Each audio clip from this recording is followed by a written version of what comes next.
Hey everyone, hello and welcome back to my YouTube channel.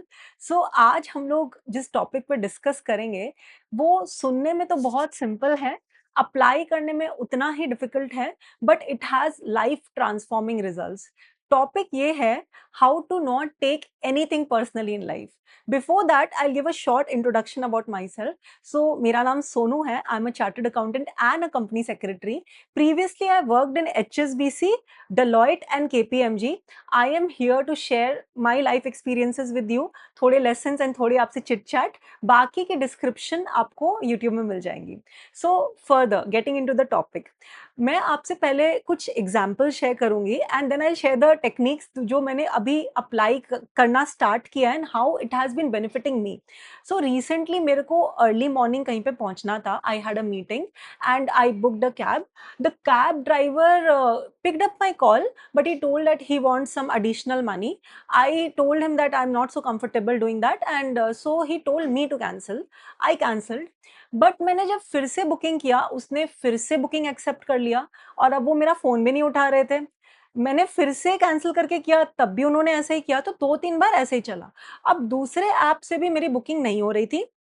मुझे late हो रहा था और टाइम पे पहुँचना ज़रूरी था। सो ऑब्वियसली मेरा नेचुरल स्टिमुलस क्या था, मुझे गुस्सा आ रहा था, मुझे मन कर रहा था मैं उबर में कॉल करके उसकी कंप्लेन करूँ, मैं मतलब उबर को ही या तो गाली दे दूँ, तो ऐसा मुझे लग रहा था। लेकिन मैंने किसी तरह से पॉज़ किया, I just calm down and then I just try to book the cab again. तब मेरे पास एक ऑप्शन आया, do I want to change my driver, जो एक डिफ़ॉल्ट ऑप्शन नहीं है, जो कभी-कभी आता है जब हम लोग ऐसे बार-बार कैंसल कर रहे हैं। Then I change the driver. Again cab में जाते वक़्त वो जो जगह थी वो 2-3 किलोमीटर्स दूर थी। मेरे मन में ये आया कि यार मैं अभी उसको कॉल करके झाड़ूँ या फिर उबर में कंप्लेन करूँ। But I just reminded my self कि ये जो टाइम है, मेरे को काम रह के अपने मीटिंग में क्या डिस्कस करना है उस पे फ़ोकस करना है, ताकि वो प्रोडक्टिव हो सके। रादर देन अपने एनर्जी को ऐसी जगह पे स्पेंड कर दो और फिर मतलब वहाँ पे मैं उतनी प्रोडक्टिव ना हो पाऊँ, तो वो मैंने चूज़ किया कि मुझे ऐसा नहीं करना है। So basically, I went for the meeting. I completed the task nicely, and then I came back home. Rest करने के बाद मुझे जब टाइम मिला, then I complained उबर में, and उसके बाद उन्होंने मुझे वो ड्राइवर कभी अलॉट नहीं किया। सो ये छोटा सा ही एक इंसिडेंट है, बट इसके थ्रू मैं आपसे कुछ लर्निंग शेयर करूंगी। Before that second example. So मुझे घर में आने में एक दिन लेट हो गई, कुछ काम से मैं बाहर गई थी। मैंने घर में इन्फॉर्म कर दिया था मैं लेट होंगी, मैंने परमिशन ले ली थी।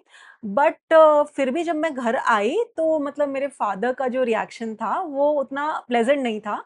He was raising his voice, he was very annoyed and it was very unfair towards me, because मैंने इन्फॉर्म किया था और वो मुझे रियली कुछ जेन्युइन काम था। लेकिन फिर भी मैंने रिएक्शन नहीं दिया। एज हम लोग पेरेंट्स को कुछ भी रिप्लाई करते हैं तो वो कहीं ना कहीं थोड़ा गलत ही हो जाता है एंड बात बढ़ जाती है। So I just came back to my room. He was continuing that for some time, but then he stopped and I continued with my normal routine। मतलब उस दिन भी मैं टाइम से सोई और फिर नेक्स्ट दिन भी मैंने अपना मॉर्निंग रूटीन कंटिन्यू किया। I completed my task and उसके बाद मैं आफ्टरनून में गई उनसे बात करने के लिए। Even though he was still little pissed off, but उन्होंने मेरी बात सुनी and I could deal with him in a much better way.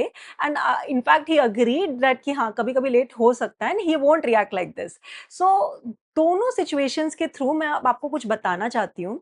In both the situations actually I had all the stimulus to react कि ऐसी चीज़ हो रही है, ये तो मेरे संग अनफेयर हो रहा है। मतलब पापा ने मुझे क्यों बोल दिया, मैंने तो उनको बताया था, या ये ड्राइवर ऐसा कर क्यों रहा है, इसे ना आना है तो ना आए, मैंने तो कैंसिल कर दिया है।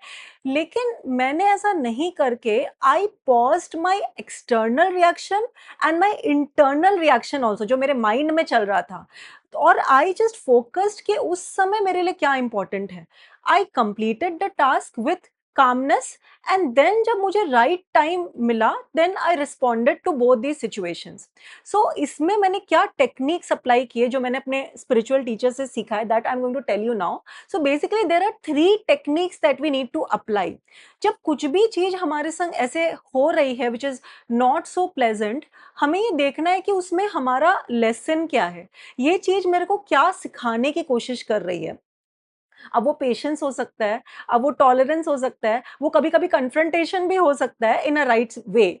सेकंड इज़ कि वो मेरी ड्यूटी क्या है उस समय पे, and that has to be done with calmness. मतलब हमारे को बाहर से अगर कुछ स्ट्रिक्टली भी करने का ज़रूरत है, तब भी हमारे internal environment should be very calm, composed, stable, equipoised. मतलब बिना कंप्लेन, क्रिटिसाइज़ एंड कंपेयर किए ये हम कैसे अप्लाई करें कि हम वो अपनी ड्यूटी को इमोशनल चार्ज कम करके कर सकें, ये सेकंड है। थर्ड इज़ कि मेरा उसमें इन्हेरेंट पनिशमेंट क्या है?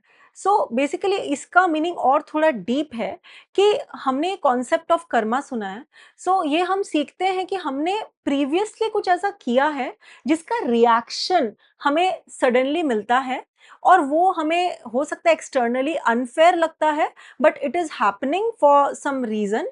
अब हमारी ड्यूटी ये है कि उस समय उस पनिशमेंट को एग्रेवेट ना करें, रिएक्ट करके या कंप्लेन करके, या फिर ये तो अनफेयर है, मेरे साथ ही ऐसा क्यों होता है? जब हम एक बार के लिए ये सब ना करके उस सिचुएशन को एक्सेप्ट करें और इन 3 टेक्निक्स को अप्लाई करें, तो हमारा जो प्रोडक्टिव काम जो चल रहा रहता है, वो भी नहीं रुकता है, हमारी टाइम, एनर्जी काफ़ी सेव होती है, और ये जो एक्सटर्नल सिचुएशन आई है सडनली कहीं से उड़ के, उससे भी हम बहुत बेटर तरह से डील कर पाते हैं। तो ये मेरी इनसाइट्स थे कि मैं कैसे डील कर पा रही हूँ इन सिचुएशन से, और प्लस ये ईज़ी नहीं होने वाला है। इसमें कुछ ऑस्टेरिटी इन्वॉल्व्ड है, तपस्या। मतलब हम जब कोई डाइट चार्ट भी बनाते हैं और सोचते हैं कि नेक्स्ट 10 डेज़ हम जैसे फ्राइड मैदा, शुगर नहीं खाएँगे, ऐसा नहीं है कि हमें क्रेविंग्स नहीं आती है, लेकिन हमें उन क्रेविंग्स पे रिएक्ट नहीं करना है। जब हम रिएक्ट नहीं करते हैं, तो जो सेकंड क्रेविंग आती है, उसमें और हमें बेटर पावर मिलती है उससे डील करने की, और वैसे हम अपने गोल तक पहुँच पाते हैं। उसी तरह से जो हमारा नेचुरल स्टिमुलस है ना, वो हमेशा रिएक्ट करने का है नेगेटिवली टू सिचुएशंस। लेकिन जब हम थोड़ा-सा पॉज़ कर जाते हैं, समझ जाते हैं इस बात को, और उस टेंडेंसी पे रिएक्ट नहीं करते हैं हम, तब धीरे-धीरे, धीरे-धीरे हमें और ज़्यादा हैबिट होती जाती है चीज़ों पे रिस्पॉन्ड करने की, जो कि बहुत ही रिवॉर्डिंग होती है। Okay, having mentioned this, I want to share a more difficult scenario with you. What happened in one of my companies, there was a manager who expected a very high levels of perfectionism from me. जो मैंने बहुत कोशिश की, बहुत मेहनत की, मैं उस लेवल तक पहुंच जाऊं, पर मुझे धीरे-धीरे समझ में आया कि ये अनरियलिस्टिक है, और तब मुझे फील हुआ कि यहाँ पे मेरी ड्यूटी ये है कि मैं पॉजिटिवली सिचुएशन से मूव आउट कर लूं, क्योंकि मैंने अपनी पूरी कोशिश कर ली और मैंने उनसे डिस्कस कर लिया, लेकिन सामने वाले का नेचर अगर फिक्स्ड है, तो मेरे लिए इंपॉर्टेंट है that I move out of this situation thinking that there is something much better waiting for me. So ये भी ऐसा ऐसा भी होता है कि हमें उन सिचुएशन से, उस रिलेशनशिप से, या फिर उस जॉब से मूव आउट करने की जरूरत पड़े, यही हमारी ड्यूटी है उस समय पे। So yes, this was my take on this topic, that how to not take anything personally. Yes, इसमें कुछ टेक्निक्स हमें स्ट्रिक्टली अप्लाई करने होते हैं, but it is very very beneficial अगर हम इसको अप्लाई कर पाते हैं तो। आई होप ये वीडियो आपको पसंद आया है। आप प्लीज़ मेरे को अपने कमेंट्स के थ्रू शेयर करिए कि कैसा लगा आपको, and please like, share and subscribe so that it motivates me to further share such insights with you. Thank you so much for your patient hearing. See you soon in the next video.